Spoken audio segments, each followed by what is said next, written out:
बीते कुछ समय से बीमार चल रहे देश के पूर्व राष्ट्रपति प्रणब मुखर्जी का सोमवार को निधन हो गया। उनके बेटे अभिजीत मुखर्जी ने यह जानकारी दी।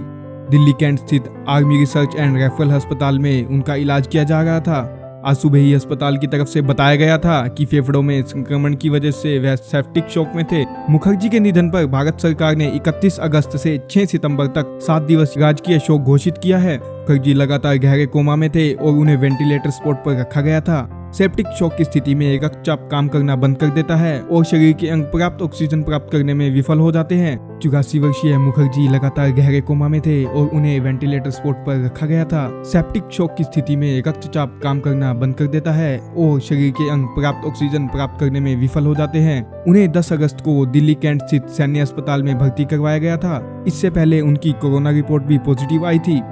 मुखर्जी के मस्तिष्क में खून के धक्के जमने के बाद उनका ऑपरेशन किया गया था। अस्पताल में भर्ती कराए जाने के समय वह कोविड-19 से पॉजिटिव भी थे।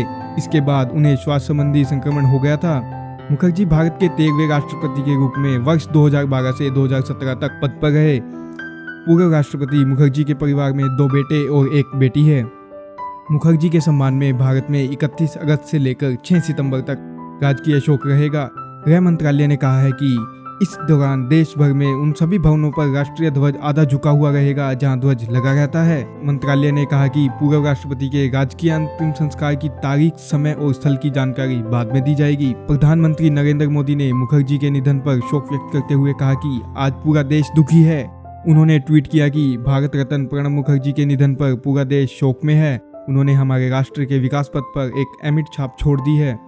वह राजनीतिक स्पेक्ट्रम के पार और समाज के सभी वर्गों द्वारा प्रशंसित थे। साल 2012 में प्रणब मुखर्जी देश के राष्ट्रपति बने थे। वे भारत के 13वें राष्ट्रपति थे। हालांकि इस पद के लिए यूपीए अध्यक्षा सोनिया गांधी की पहली पसंद हामिद अंसारी थी, लेकिन कई क्षेत्रीय राजनीतिक दलों की पसंद मुखर्जी थे। इससे यह भी पता चलता है कि राजनीतिक विभेद के बावजूद प्रणब मुखर्जी की स्वीकार्यता सभी राजनीतिक दलों में थी। यूपीए और कांग्रेस में प्रणब मुखर्जी प्रधानमंत्री पद के सबसे मजबूत दावेदार थे। उन्हें पीएम इन वेटिंग भी कहा जाता था, लेकिन उनकी किस्मत में 7 रेड क्रॉस रोड नहीं बल्कि राष्ट्रपति भवन का पता लिखा था। अपनी जीवन यात्रा पर लिखी पुस्तक द कोलिशन ईयर्स 1996 से 2012 में उन्होंने खुद स्वीकार किया था कि वो प्रधानमंत्री बनना चाहते थे।